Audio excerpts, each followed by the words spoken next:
Maybe we'll turn to lesson Yud, number 10. Likutei Moharan.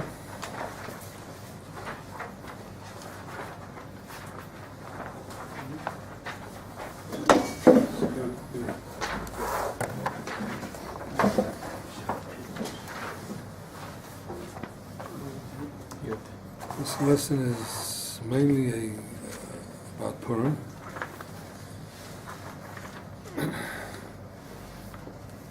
Since we're already on our way to Purim,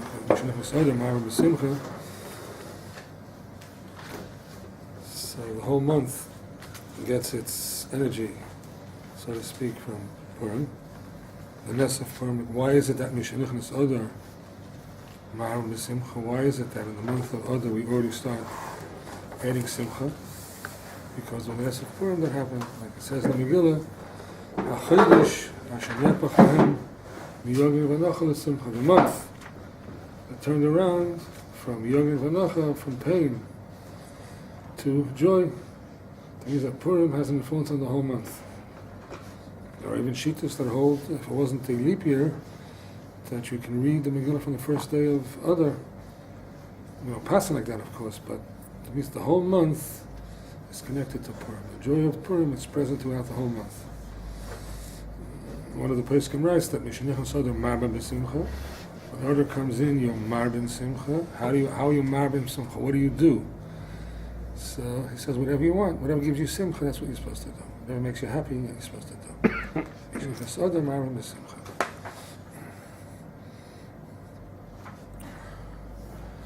I mean, whoever's learned and studied Rebbi Nachman before knows that every lesson, especially the big lessons, are very complex. They're very connected, and we certainly can't do justice to a lesson in one class this evening. It's impossible. We should be able to do justice to one line. We'd be very, very happy. Just that I had a certain insight here to this Torah, which I find to be fascinating, and I'd like to share it with you.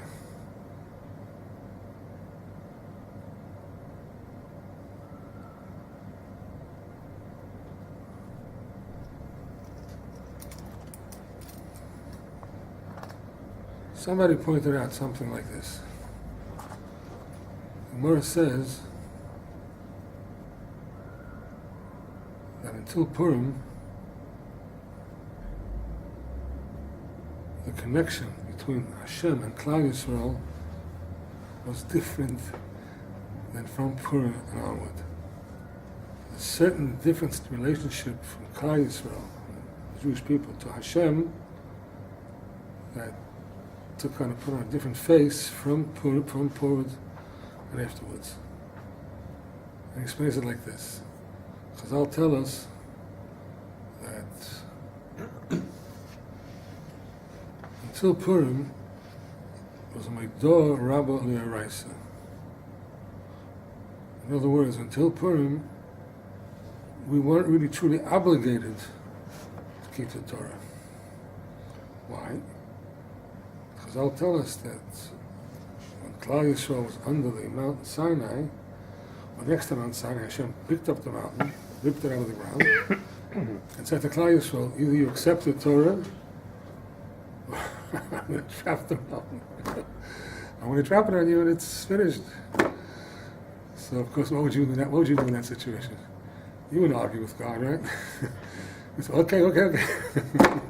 That's exactly what they did. They said, okay, we'll take the Torah. We have a choice. So Chazal tell us, because of that, the Jewish people never really committed to Matan Torah. They never truly accepted Hashem's sovereignty upon themselves, because it was under pressure. But Chazal tell us everything changed then. Purim. It says Kimu v'Kiblu. If I say anything that you don't recall, and I'm assuming that you do recall it, please let me know, and I'll try to explain it more in length. It says Kimu v'Kiblu. Chazal say Kimu, they got up at Kiblu, they accepted upon themselves the Yemei HaPurim, the days of Purim. Chazal tell us Kimu v'Kiblu, Kimu, they were Mekayim. They gave the word legitimacy, or they gave it's a legal word, no? They gave Yom Asher. Permission? What was the word? Permission? No, not from Lashon from Yishur.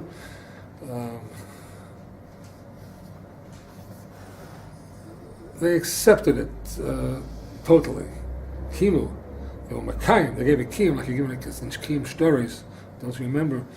If somebody has a star, you owe somebody money. You have a legal document, and someone comes along and says that document is false. So Bezdin obligates you to bring the kiyum, to bring some witness to say, no, I recognize the signature, and this is the guy's signature, and this is a true document. And then you were Makayim, you gave a kiyum to the star. What? Authenticate the star. So Kimu v'Kiblu, Chazal say Kimu, they authenticated what Masha Kiblu Kvar, what they already received on Har Sinai. Then, the time of Purim and Esther, they authenticated it. Ratified, maybe. Ratified. Very good.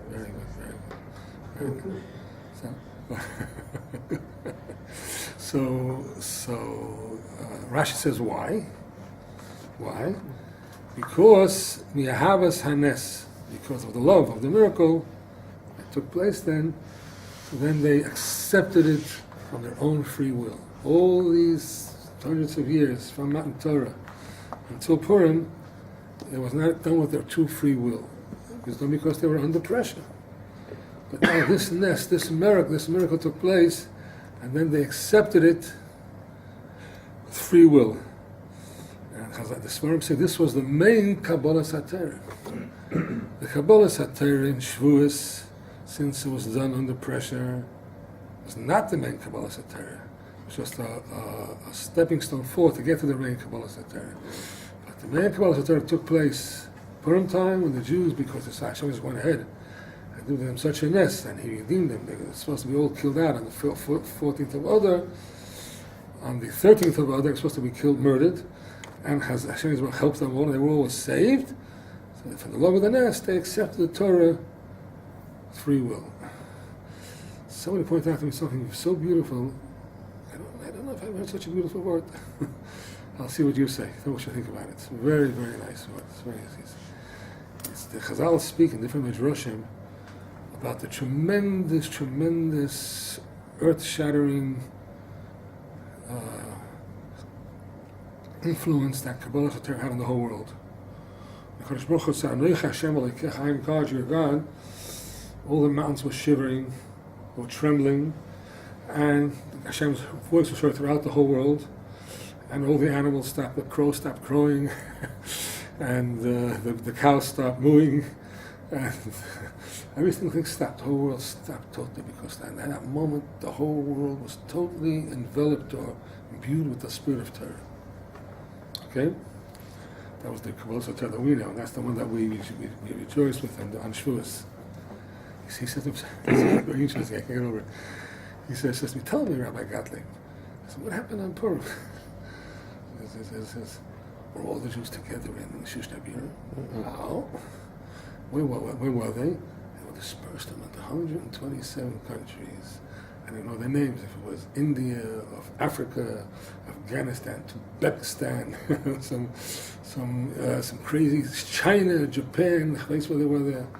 And in every little city there was a big Beis Medrash, a big shul. No. What was going to do? He says, well, there could have been in one country could have had 5,000 Jews, one country could have had 20 Jews. And we were at the time of when the messengers came from Achashverosh to say that the Gzeri became bottled. Where were they all? One was working in his carpentry shop, and one was somewhere out in the fields with his oxen plowing away. And it was a hot day. It was a Chamsin outside.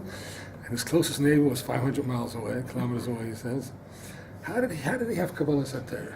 What happened then? Nothing happened. He got this message. He was plowing with his oxen, and his wife comes out and brings him a bowl of some pea soup, right, to drink, to keep him going. And she tells him, we just heard a message that Achashverosh decided to do away with the decree. That's it. Finished. he's sitting there over there, he's thinking. I said, "Gotta get back to work." And he's thinking, and he says, "So Hashem does care about us. I'm happy to be a Jew." That was it. Over with. Over with. His friend 500 miles away had the same thought, and all of Klal had the same thought, spread out throughout the whole world over the Gullus. And that was the real Kabbalah Satira. What does that teach us? And a Kabbalah Satira could be the most tremendous performance in the world, with the greatest thunder and lightning. You hear Hashem's voice, right? And you're persuaded, shall we say, to do it. But it doesn't come when a person, quietly, peacefully, in his own little world, small little world, he makes peace with Hashem, and he says, yeah, okay, I'm convinced. All these years he wasn't really convinced, because he was forced to. I'm convinced right now. And that was the real Kabbalah Satira. I said to myself, wow, there's such a lesson in this thing, such a lesson. And nothing to do with advertising, nothing to do with Pearson, nothing to do with making an impression at all. It has to do with the truth in a person's heart. When a person makes a small, teeny little bit of a decision in his heart to come closer to Hashem, Hashem sees it, he grabs it. Hashem saw this, and took him every Jew. The one who was in Uzbekistan, the one who was in Hong Kong, and where he was there, in Africa, in the Sudan, where he might have been at that time. Hashem sees all this and puts it all together and says, this is the Kabbalah, this is Klal Yisrael, this is the Kabbalah Satira. The truth that there is in every person. What he started saying before was there's a difference now, from before Purim to Purim, could be summed up in what we just said right now. That we see that right now, Klal Yisrael is, we don't have any great prophets right now. We don't have the greatest leaders in the world. We might have one or two, some really great people, but certainly not anywhere close to what Klal Yisrael once had. Prophets and prophecy, open miracles all the time. But what we have today, Hashem says, I want you. I want you. I want your soul. I want your truth. I want you to commit yourself from a place of truth to Hashem. Do whatever you can. If you do it from a place of truth, the smallest thing in the world, there's nobody watching, no one's forcing you. No one's forcing you. Do whatever you want. And you go ahead and you can make one move to Hashem, you did it, you made it. I once heard from Aharon Gottleib, along these lines, a beautiful thought. We were discussing once, it was many years ago, it was about 40 years ago. I'm from Rabbi Nachman.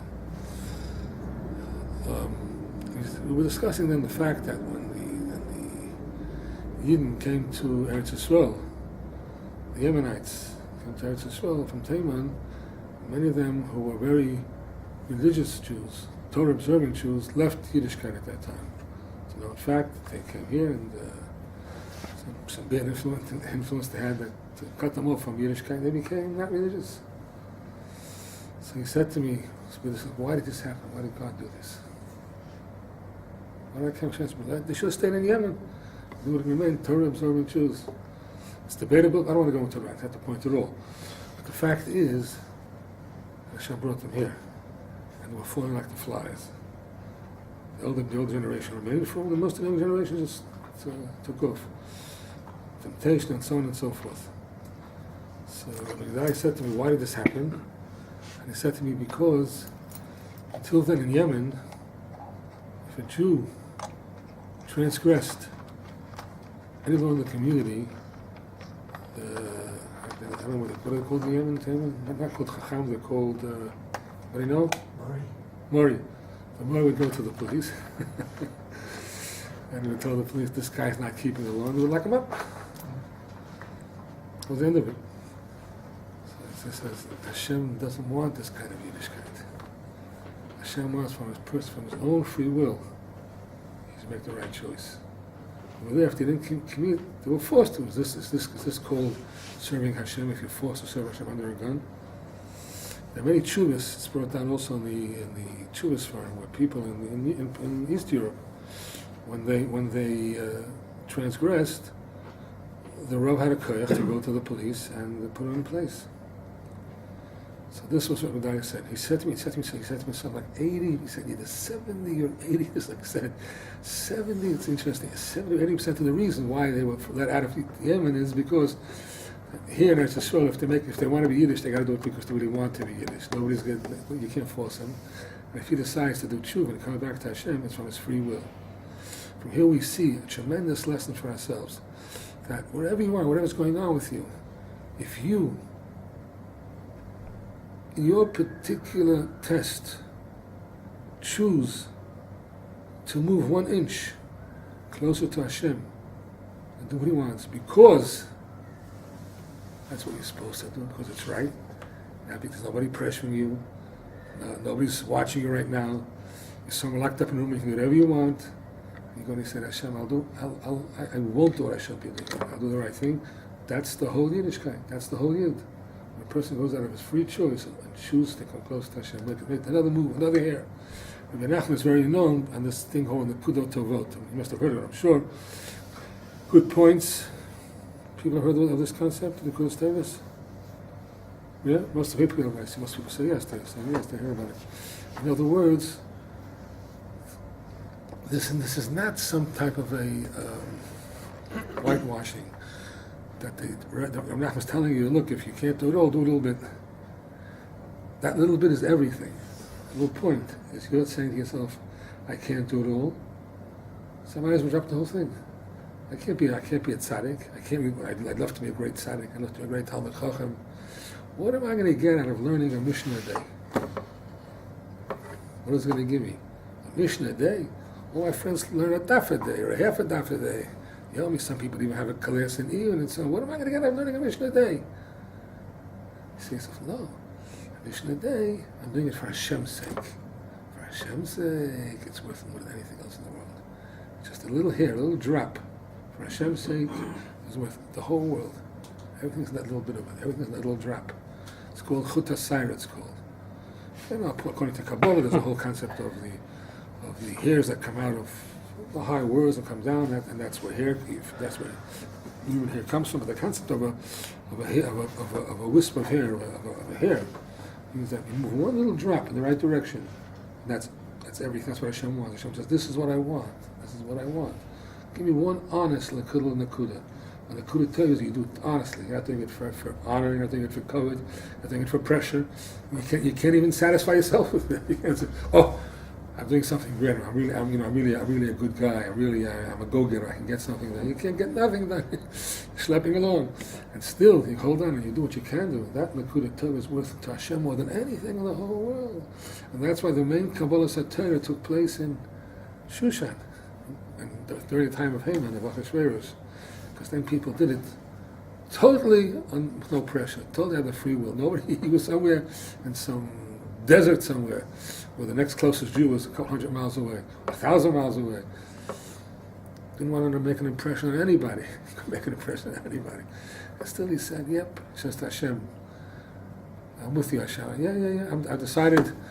And even though he didn't think this, but this is what really was lying in his words when he said, "Even since Matan Torah, I did it under duress. I was forced to do it. Right now, I'm at peace with this decision. I want to be a Yid.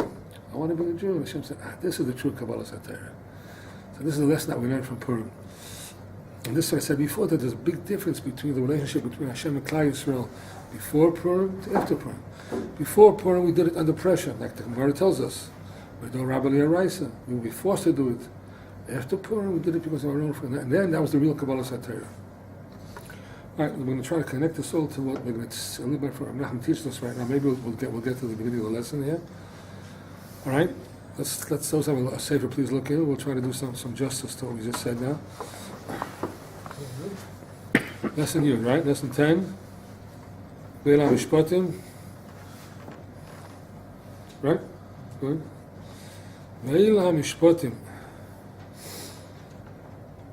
Asher Tasam Lefneim. Rebbi Nachman first says, "Kishiyesh chas v'sholom dinim al Yisrael." If there are judgments on Klal Yisrael. Everybody have a book? Yeah? If there are judgments on Klal Yisrael, what does it mean if there are dinim on Klal Yisrael? Does anybody know what it means? If there are dinim on Klal Yisrael? No? You're raising your head. Let me hear what you have to say. No, not yet. Decrees. Decrees, I suppose, decrees. Every second, Kadosh Baruch Hu judges the world. Every moment, mamish. Just every second, people doing things. Some people do mitzvahs. Some people do averis, and according to what they do, the judgment of the world changes. So all the time, every second, a person has to be judged. How much blessing should we give him? How much flux of shefa should we give him? What is that? So there's always din. There's always like a din going on, a din. And but if the din has become very, very stringent, it's not so good. That means the judgment is becoming stringent. There's a judgment on Klal Yisrael right now, which is not so good. And examples we can give right now, what's going on in the world. Let's hope that there's nothing going on. But in the time of Haman, there was something going on. Many times there are gezeres on Klal Yisrael, which there shouldn't be. And Rebbi Nachman says, "Alidei rikudim v'hamchoes kaf el kaf, nase hamtokas hadinim." Through dancing and through clasping, choes kaf el kaf, the dinim become sweetened. Again, so if there are judgment in Klal Yisrael, you hear somebody thinking of not such nice things about Klal Yisrael, he wants to do something which he shouldn't want to do, right? Or what he says he's going to do it even. So through joy, until the joy comes to such a level where it picks you up, and you just want to start dancing from joy, you want to clasp because of joy, at that level, that can sweeten the din. How that works is a long lesson, which ends at, if I were to learn right now, we wouldn't get there till 1 o'clock in the morning to explain how the whole thing works, the whole process works. But let's see if I can put it into, all right? Because I'll say that anything I say you don't follow? So now it's good, it's clear? If there is avodah zarah, if there's idolatry in the world, then there's anger in the world. That's what the Gemara says. If there's idolatry in the world, there's anger in the world. If there's anger in the world, there's dinim. It means the Kadosh Baruch Hu starts. It's not so good. He starts looking for a way to give us a push, a wake-up call, right? So things start happening.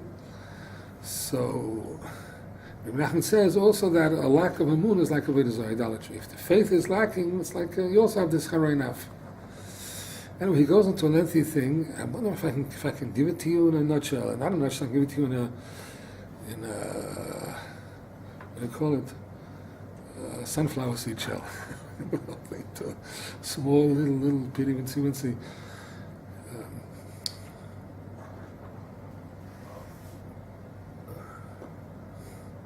For a person to have true joy, his faith has to be intact at that time. If you don't have a moon, you can't truly be joyous. If your faith is lacking and you're worried about things, you really can't truly be joyous. If you reach a level where you can dance and sing to Hashem and clasp your hands, right? Come to such a level where the spirit in your heart suddenly, when we go to a wedding and sometimes somebody gets up and starts dancing. So he wasn't thinking of dancing. He didn't want to dance. He didn't want to get up and jump around. He was in the mood for it all. And suddenly, he starts dancing. That means the spirit within him picked him up. If that spirit is a spirit of holiness, and if that picks you up, brings you to joy, that means that your immunity becomes whole. So that's why the dinim become nullified. So we gave the whole thing to you in a nutshell. Why? Rebbi Nachman says that through dancing and clasping, then the dinim becomes sweetened. Why? Because if you can reach a level where you can, even with your lack of faith, you can go there at that time and you can, spirit picks you up and you dance to Hashem and you sing and you're in a happy mood. So that, of course, takes away the Gzar Din.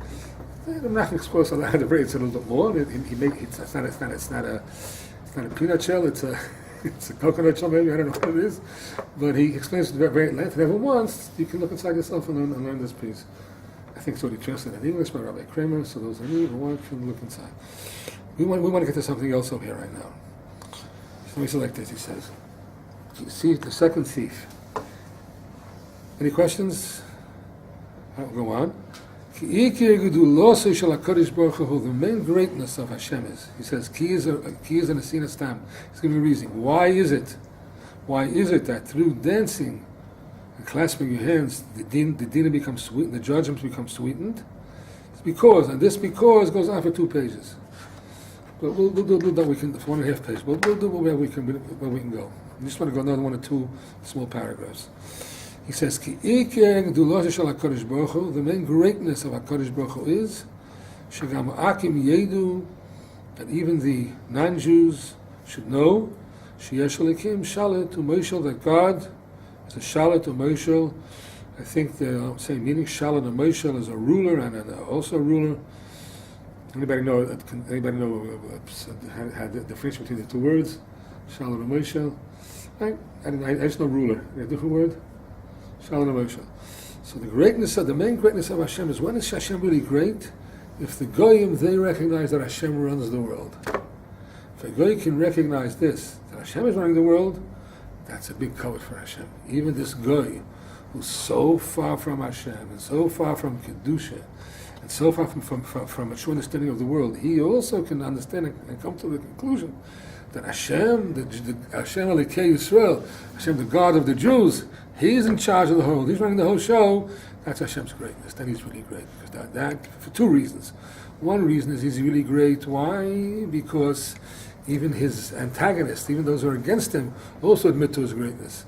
Another reason is because, this is very deep, but I just mentioned in passing, He's really great. Why? Because if Hashem has such greatness in His Torah, in His ways, that there's a way that those who are so distant from His Kedusha, till they're called Sitra the Moisa, they're called the side of death, the exact opposite of life itself. And if Hashem is so great, He has such greatness that He can give them to understand His greatness, then He's truly very great. And He goes on and He says, like it says by Yisrael, Ki ati yodati Godel Hashem, Ke'enis Yaakov es ala shmo Eloah. That when Yisrael came along and he said, right, it's in the Torah, it says, Ati yodati Hashem hu Elokim, right? I know that God, He is the God. He's the God. What does the Zohar say? At that moment, God received the greatest honor that He could receive. We all know that Yisrael served all the 70 avodah zarahs that there are, all the 7 types of idols that there are. He tried them all out. It looks like he was looking for the truth or something. He tried them all out. Then he comes and he says, yeah, I tried them all out. Nothing comes to Hashem. None of these idols and none of those means all the philosophies and all the ideologies that these people have with them, nothing comes to Yiddishkeit. Nothing comes close to Yiddishkeit, and therefore he accepted Hashem. He proclaimed, and when he did it, the whole world knew about it because he was the head priest, the one who was known that he was the one who, the big shot, the big gun, all about idols, and he says he's the one idol. HaKadosh Baruch Hu is the one God. He's above all idols. The whole world. Hashem, He's the one. So and Hashem's name became spread throughout the world, and his covet, his honor. He was like the Pope, like. Yeah.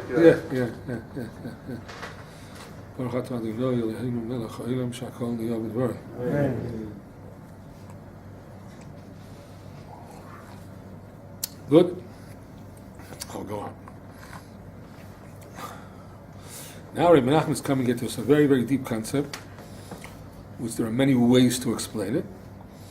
And in light of what we spoke about before, about Klal Yisrael receiving the Torah and Purim, we'll try to explain this also.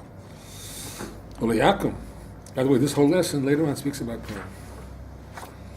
Everything is said about now comes back to Purim, because on Purim we dance and we're happy, so it all connects into Purim. Haman made himself, Chazal said in Gemara, Haman made himself an avodah zarah. Haman made himself an avodah zarah, just like Parah. Like Parah said, Ani hayor v'asisoni, I'm the river and I made myself.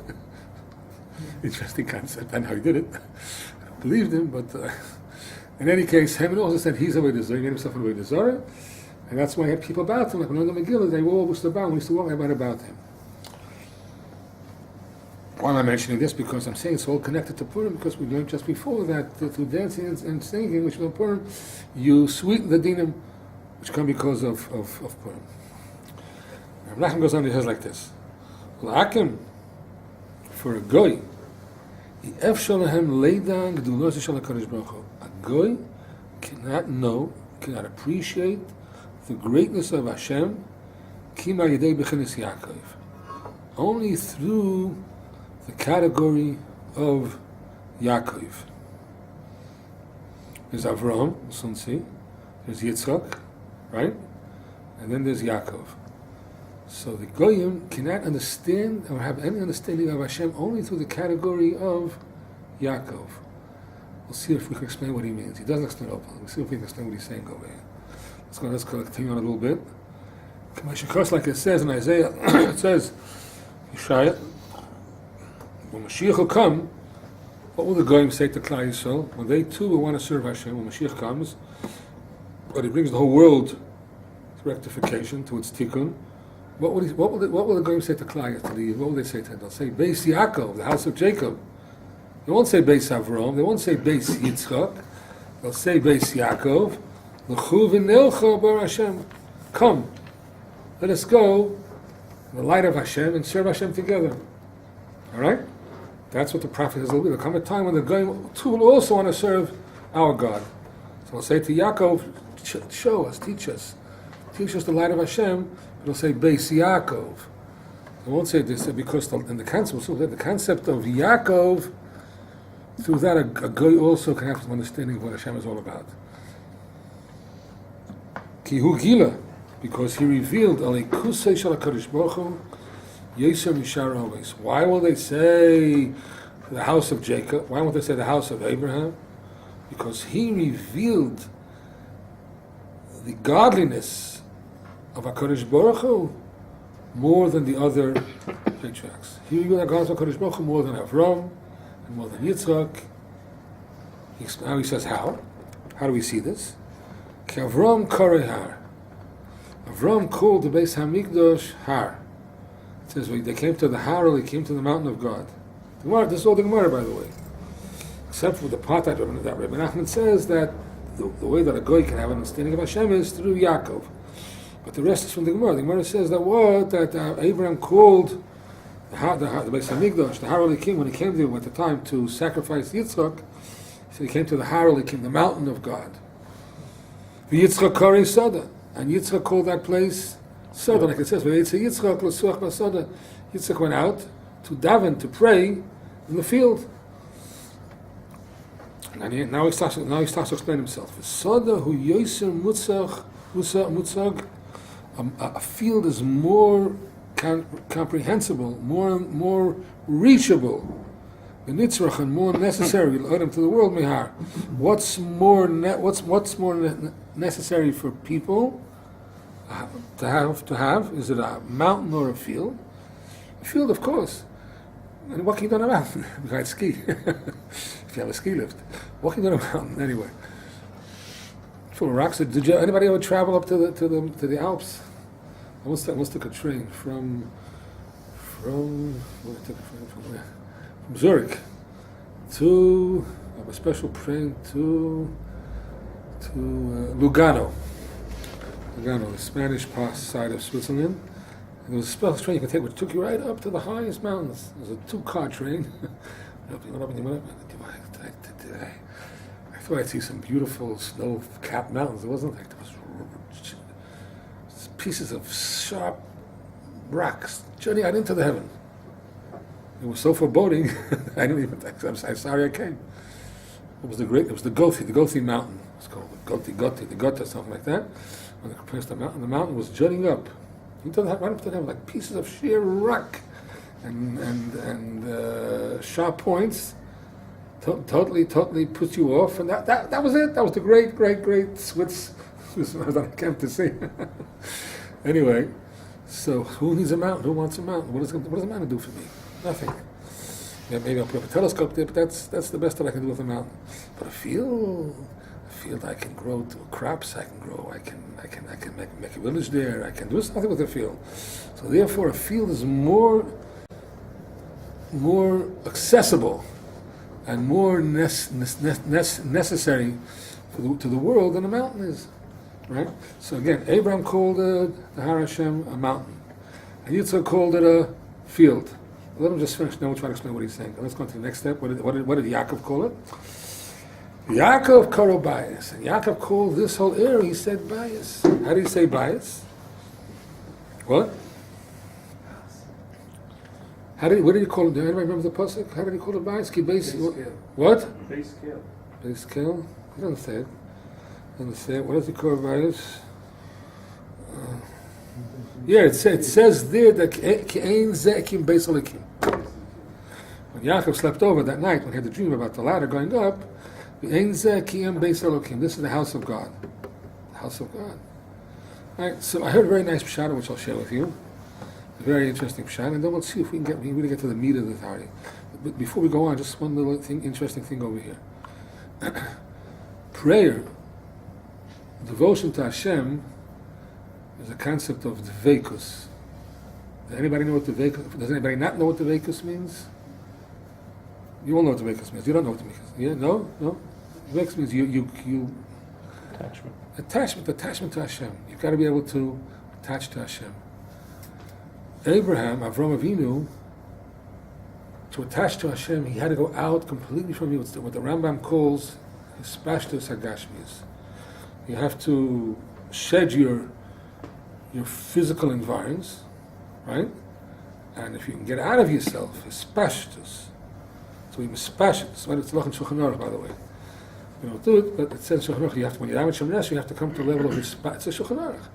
When you're davening Shem Nesra, you have to come to hispashtus hagashmius. You have to get out of yourself. You have to come up, mamash, to a level where you totally leave your connection with Gashmis. You don't feel anything. You don't know anything. You just totally, your soul soars up to the heavens, right? That was the concept of Har Mountain. When a person leaves, before we just said that the more something is, if it's more closer to the world, it's called a field. And if it's a house, it means that it's really shach to the whole world, right? Everybody lives in a house. So you're down here on earth. You're grounded. You're anchored to the earth. If you go out of it, so Rome said, for me, to a person totally connect himself to Hashem, he had to be spash, like it says in Shulchan Aruch, he had to be spash to his gashmis. He had to leave the gashmis. He had to leave his connection to this world, his affiliation to this world. It might be eating, it might be drinking, it might be nice clothing, it might be, he's got to get out of all this whole attachment to be able to connect to Hashem. Hashem is so great that can I connect to Hashem if I'm immersed in gashmias? Hard to believe, right? Again, it's why I'm stressing for the third time, because it's a big chiddush that the Shulchan Aruch, which is made for whole Klal Yisrael, should mandate that a person has to come to a spashtus hagash in order to daven Shemoneh Esrei. It's a big chiddush, because who can even reach it yet? That's a lot in Shulchan Aruch, that you have to come to a spashtus, at least try to get there, to separate from, because you really can't connect to Hashem unless you reach such a high level. That was a Rom Avinu. That's why he called it Har. The place that I can connect to Hashem, the place that the Beis Hamikdash will be built, it'll be a place where a person should be, it's built on a mountain, and there people will be able to leave the connection and somehow be able to devote themselves or really concentrate on their davening to such a level where they start to hear Hashem, they start to forget about their needs, and they start to hear they truly want spirituality and they don't want physicality. Gashmis. Yitzchak called it Sada. It's a field. Why? That's already more close to people. He says you can connect to Hashem even if you don't totally shed your physical attachments. Just like a person goes into a field, right? In a field, he can plant wheat, and he can raise sheep, and he can things which is. Of course, he doesn't have a house. He's not tied down to a wife. He's not tied down to children and paying his electric bill and insurance bill. He's a lot more free. But still, if you're at the level of a soda, you can also attach to Hashem. Yaakov came along with a big chiddush. Yaakov said, you can call out to God even from the level of a house.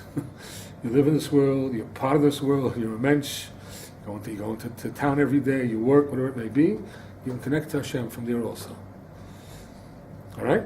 So this was a level of and so Rabbi is telling us over here that a goy cannot connect to Hashem with the level of mountain.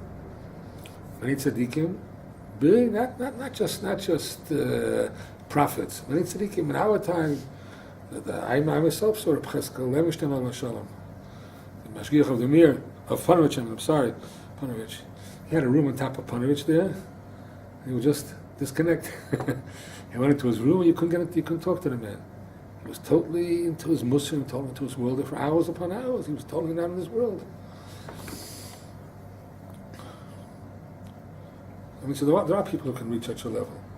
But Yaakov said that you don't have to leave such a level. You can connect to Hashem Yisborach from every little thing that's in the house. There's such an understanding of Hashem that if you can daven to Hashem. We're talking about davening right now. Can a person daven to Hashem? He said, Hashem, please. He says, my fridge isn't working the way it's supposed to be working. My fridge isn't working the way it's supposed to be working. Can you connect to Hashem in such a way and say, please help me get my fridge in order? I'm calling the mechanic. He doesn't answer. I put the phone. If he doesn't answer soon, my food's going to start melting. I'm going to have over here a disaster. God help me. So can you call out to Hashem for that? And yeah, that's what Yaakov says. Yes. God's there for everybody. You can talk to Hashem and ask Hashem for every single thing you need. This, by the way, how Rabbi Shimshon Barsky explains this lesson over here. Also Rabbi Shlomo Aharon Gottleib, the same way. So, by the way, this reminds everybody about his brothers, right? This reminds about his brothers, that a person should talk to Hashem about everything he needs. Why? Because he can connect to Hashem. Here, there's a big chiddush over here. It's not just saying, look, I'm not so strict. I'm not so stringent. I'm not like Yaakov Avinu. I'm not like it's like I'm Yaakov. I'm going to be like much more loose. No. Yaakov had such a feeling of the greatness of Hashem, and he saw him in every little thing that he felt that if he talks to Hashem about a fridge, he's one with Hashem, because Hashem is all over in every single thing. Hashem is in the big and in the small the same. He's in every place he is. So a person can connect to Hashem with every single little thing. Whatever goes on. That's called to be able to connect to Hashem through the category of a house. And this is what Yaakov brought into the world. So I'm going to another 2 lines and I'll get to the point I'm trying to get to. He says, Yaakov, we'll go back a line, all right? Yaakov karo bayis. And Yaakov called the Beis HaMikdash bayis. Shu mokem yishuv. V'nei Adam yisam yisod. This is a place. Here's the word yishuv over here. It's a settled, the place where you settle down, a settlement where you can settle into, right? And it's a mokem yishuv where people live there. More than a field. And he explains again. She Yaakov koros mokem Beis HaMikdash. Yaakov called the place of the Beis HaMikdash. Shu mokem hatfilah bayis. Yaakov called the place of the Beis HaMikdash, which is the place of the praying. He called it bayis. Shu mokem yishuv v'nei Adam. And he says, Kihela. This line over here needs a lot of explaining. Kihela es hatfilah, because Yaakov raised up the prayer. From a mountain, right? That's Abraham. From a field, that's Yitzchak. To a house. Now I'm going to ask a little question. I'm wondering if anybody can answer this question. I pondered this question many years. So I'll see if I can answer this question. What does it mean that he lifted up the prayer from a mountain from a mountain and a field to a house? Shouldn't it say he lowered the prayer from a mountain and a field to a house?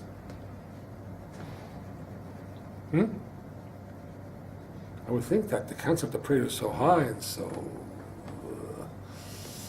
incomprehensible, and so Yaakov went ahead and he brought it down. This high concept, he brought it down to a level. To a level of prayer. That a house, that even the small little things, petty things, are also important to God. You can talk to him, and he listens to you, and you can communicate with him, and you get answered, right? What does it say? He lifted it up. Please. I wanted to say that we just said that Akum should recognize Hashem. So when you have the concept of Rov Am Hadras Melech, that the prayer is that much stronger. The more people you have, you don't mind if I drink something while you the talk? place. Meaning a mountain, we can't get to the mountain. No one could climb. No one could get there. Today is also difficult to get there. But the house, everyone could come there. Everyone is there and feel comfortable and be together. And in that way, the prayer is that much stronger. The prayer is going to be a minion, no? Rabbin, yeah, everyone coming together. You mean like a minion, right? Yeah. A minion in the shul, right? He made it comfortable for everyone to come together. So that's called lifting it up. Yeah. Right? He lifted up the place to a house. It's a sedeh. We're in the cold. We're in the mountain. In the cold. He made it comfortable for everyone to come and come and be together. I don't quite understand, but I definitely respect. Rovam Hadras Melech. It's the prayer is. He lifted it up to a house. He lifted it up to a house. Right. Everyone's bringing their nekudat tovah. What? Everyone's bringing their nekudat tovah to the prayer. to the house. Everyone offers his share. Yeah. Comes a million. So the more people you have, the stronger it's going to be. You raise it up. The stronger the prayer, the better the prayer. So like when we come to Rosh Hashanah to Uman, the more people. Hold on a second. Can I I beg to differ? Is that all right? Sure. I'm not saying Yipshah is not right. 100%. I think Rav Nosson says it even in a certain place in Hilchos Beis HaKnesses, which is built on the story. I think Rav Nosson says what you say. I just had an idea right now, which I wanted to say before I forget it, was that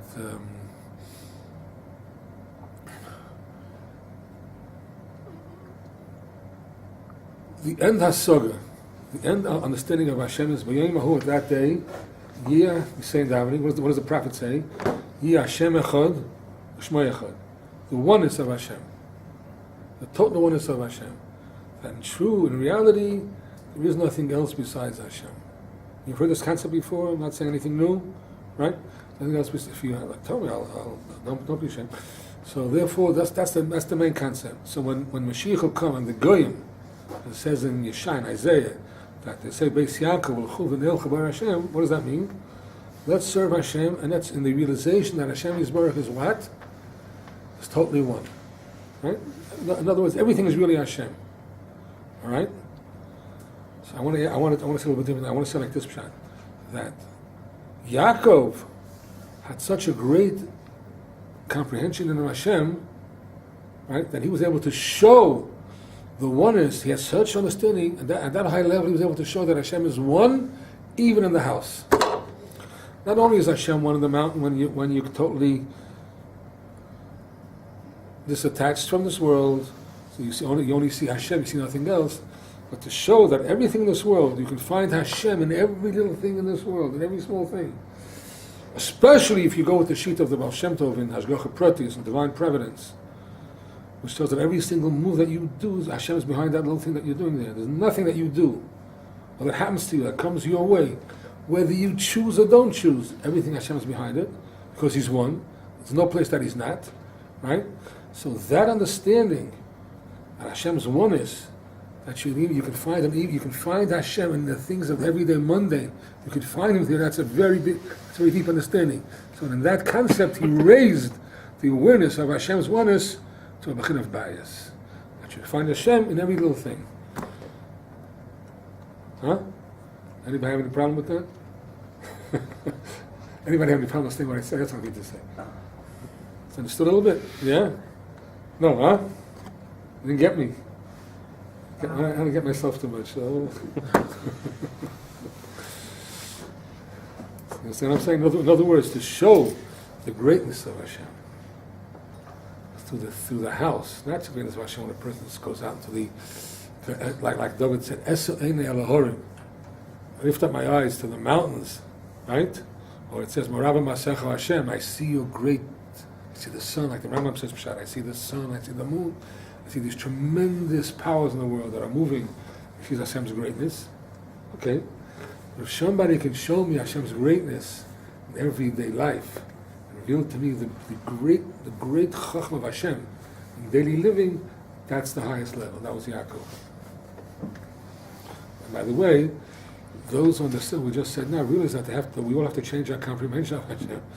We have to realize that what goes on every day in our lives, goes on in the world, not on the mountain, not on the field, but everyday living, the great Chachma of Hashem is involved in every step of the way.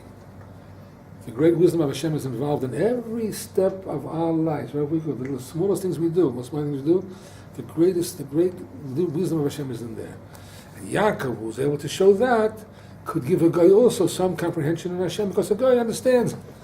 Understands the table, understands. And if you show the Chachma of Hashem, everything in this world, these tzaddikim. If you, by the way, Stam is a little hint how to live a good life. If you believe in this, right? If you believe, you live this way. You live that everything that's going on in the world right now, there's the deep Chachma of Hashem in it. Your life changes. It's how should I say it? I don't want to use such a gross word, but I have no other. What I want to say, it's much more exciting. It's much more meaningful. He said that the endless wisdom of Hashem is in everything that He created. we say Kulam b'chokhmah sisa, that God created everything with His wisdom, right? With His wisdom. What wisdom are we talking about? What is it? Math? Is it physics? Could be a little drop of that also. What is it? Is it Kabbalah? What is it? What is it? It's Hashem, which is also the major part of it. It's Hashem's infinite wisdom, which is infinite, that in every single thing that goes on in this world, there's an infinite wisdom to every little thing that's going on in the world. Nothing escapes Hashem's plan and design for this world. He planned it, He made it, He's running it, and everything goes along and follows His divine wisdom. Okay? Now how does this all come back to what we started the lesson with? Help? Well, we started speaking about saying that what? That when the Klai Yisrael was in the time of Purim, the time of Haman, so at that time, when Klai Yisrael accepted the Torah, received the Torah, that was the greatest Kiddush Hashem that's possible. At that time, when they were totally free, and they can do what they want, and then nobody tell them anything, and at that time they just could have said, look, don't make a big deal about it. Right? Haman just came at the wrong time. How was he supposed to know that Achashverosh is not going to fall asleep that night? They're going to read from the Book of Memories, and they tell him the whole story about that Mordechai saved him from Big Son of Seresh. And how was he supposed to know that Achashverosh didn't think he was the greatest guy on the face of the earth? So he said, ride him on the horse of the king. He couldn't know all that stuff, right? So we'll work out that way. What does it have to do with Hashem? Kamal and Tzlan, right? But if somebody looks from far, he catches this divine providence over here, the hand of Hashem over here, right? So when Klai Yisrael didn't deny the existence of Hashem and said, Hashem did this, Hashem did this, I want to be a Jew. Hashem did, I want to be a Jew. This tells us that in every movement that goes on in the world, is all with divine providence. Whatever happens, if the simple Jew didn't know that, he wouldn't be able to accept the miracle of Purim. But if a person believes and knows that wherever every step he goes, Hashem is in it. This is a little bit of a hard of a concept to somehow to translate into daily living. But I'm going to try just to at least say the words what I want to say. I don't know if I can pass over the idea, but I just want to say these words, that everything in this world is Hashgacha Protis, is divine providence. Every single move is divine providence. I spoke to my daughter a couple of weeks ago on the phone. She was in Betar, and she was hemming and hawing about how it's hard for her to bring up her kids, etc., etc., etc. And she has all these plans, and I realized, so I asked her a question. I said that question. Do you really believe, she's saying that she can't build the child that she wants to build. So I said to her, do you really believe that God entrusted you with forging your child's character, with building up her temperament, with making her what she's supposed to be? He put it into your hands? Are you such a perfect person yourself? She started laughing. Are you in charge of the world? Don't any of her friends have some influence on her? Don't her teachers have some influence on her? Does the prince have some influence on her? Doesn't her aunt have influence on her? Don't have some influence on her? Doesn't her husband have some influence on her? Isn't she all the time being pulled in different directions? Do you really think you're building her? So who's building your daughter? I ask her. We came to the conclusion that Hashem is building her. On the contrary, when my daughter can go ahead and she can put in some positive input to it, she puts some positive input. If she doesn't do it, and she's not supposed to do it, then the neighbor puts in some positive input into it. And if the neighbor is not there, then somebody else will put in. Who's building a door? Hashem is building every second of the way. He's building the person's character until she's a full-grown kala. So who's running the world every second, mamash, and doing what has to be done? Hashem is bankrupt. He doesn't get where he wants to go. He doesn't get done what he wants to get done. Every little thing. Why am I the way I am? Why did I go to the schools I went to? The parents are supposed, because that's what I was supposed to be, to turn out to be doing what I was supposed to be, because Hashem is running the whole show. Hashem is Hashgacha Protis in every second of our lives. The true emunah, the true faith that a person has to live with, in order not to be an avodah zarah, but to truly serve Hashem with faith, Still is Hashgacha, Hashem is running the world by Hashgacha. Every little thing that's going on has Hashem's infinite wisdom in it. Every move we make, every step, whatever we say. By the way, this what I just said right now should be very comforting to most parents. When the person realizes if the child turns out to be what he is, maybe it's not because, maybe it's in spite of me. Because Hashem is running this whole show over here. This is called Hashgacha Protis. That Hashem is running the world. This is what Yaakov teaches the world. And every little thing in the world, every step and every drop of the world, the greatest wisdom is there. And this a guy also can understand.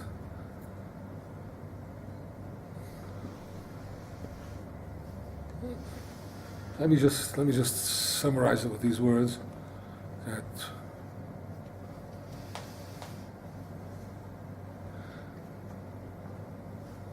the more a person, and it's in this lesson here in the Sif A, I'll just say it quickly. The more a person devotes himself to the teachings of the tzaddik, the tzaddik is the one who brings into us this awareness through his teachings that Hashem is in everything in the world. And the more a person becomes more dependent upon Hashem, and he prays to Hashem in his bodhidus, he asks Hashem for guidance, and he relies on Hashem, the more Hashem will show him more and more divine providence, and this is it's a cycle. The more you rely on Hashem, the more Hashem guides you. The more he guides you, the more you rely on Hashem, until you start to know that every single thing in this world is from Hashem. People in their minds separate these two things. Hashem is here when I need him. Hashem is here for davening, for Torah. But is Hashem in my daily life every day? Is Hashem somehow running me, moving me forward to my tachlis and Yiddishkeit through every single thing that happens in the world, through life? Isn't everything that's going on lessons and hints and ways pushing me to the right direction? Is Hashem in every little thing or not? The answer is yes. And to get this faith, to be able to absorb this emunah, it's through when a person learns the teachings of the tzaddik and does the eights of his bodhidus and learns to become more and more dependent upon praying to Hashem. And that should be his first reaction. For example, if he's alone and he goes to a gemach. As he gets there, he looks at the sign on the door and it says, gemach open till 5:30. It's supposed to open till 6. I know for sure. It's supposed to open till 6. I need this money. How God, I do this to me? So only till 5:30. I start thinking quickly, what can I do? I'll call my father in Chutz La'aretz. I'll beg him for a loan for 2 days till the gemach opens again. I'll do this, I'll do that. That's one way. But the best way to do is immediately turn to Hashem. Why do you first turn to your father and your uncle and your cousin and the bank? And all of it doesn't work out, you turn to Hashem. Why don't you turn to Hashem? Why don't I say to Hashem, look Hashem, you knew it was 5:30. You for sure knew it was 5:30. Why did you mislead me? You don't want to, so therefore means because what? Because I need some more prayer. You're the one who's in charge. You're the one who can help me. I'm turning to you. The Rebbi used to say, Al tiftuch medivim v'nadam shem le'seshua. Don't put your trust in people, and a person cannot help you. So the Rebbi used to say, even if you have a haftacha from the person already promised you, he says, put your trust in Hashem. The more a person learns to put his trust in Hashem, the more the person becomes free from all these different challenges in life and all this pain in life, and his prayer becomes stronger, and his love for Hashem becomes stronger, and he gets answers from Hashem until he sees that Hashem is in every little thing in the world. Just like with a small story from Chazon Ish, that's the last thing I'm going to say tonight. Hopefully, as people have questions. I had a friend of mine. He used to live in Shari Chesed. He's a Talmud of the Chazon Ish, and he was called Moshe Yoshua Landau. I'm sure Rabbi Chesed also knows him. And one time I was a friend of his. I mean, I knew him. He was a Yerushalayim Yid, but it's the Talmud of the Chazon Ish. So he said to me, he's telling me the story, he said to me like this, he said, he once asked the Chazon Ish, how does a person come to what you call in literature circles to be a gadol? How does a person come to be a gadol in literature circles? Chazon Ish said, Amal about Torah. You have to work and be amal in learning Torah. What else would the Chazon Ish, what else would you expect? I could have told what the Chazon Ish was going to tell him. But this person asked the Chazon Ish, I just told you. He says, isn't there anything else? He says, yes, there is one more thing he told him. He said to him, if a person would be mitbonen, would contemplate in Hashgacha Protis, he would also become a gadol. The person, God runs his life. The person will look into everything that happens to him. He would think, how did that happen? How did that come about? How did it start? He would start to see the wonders of Hashem in Hashgacha Protis, following the divine president of Hashem. Hashem should help. We should take in this lesson and from the whole of Purim here to become more connected to Hashem, to pray to the divine providence, and we should pick up our feet and start dancing. Amen. Amen.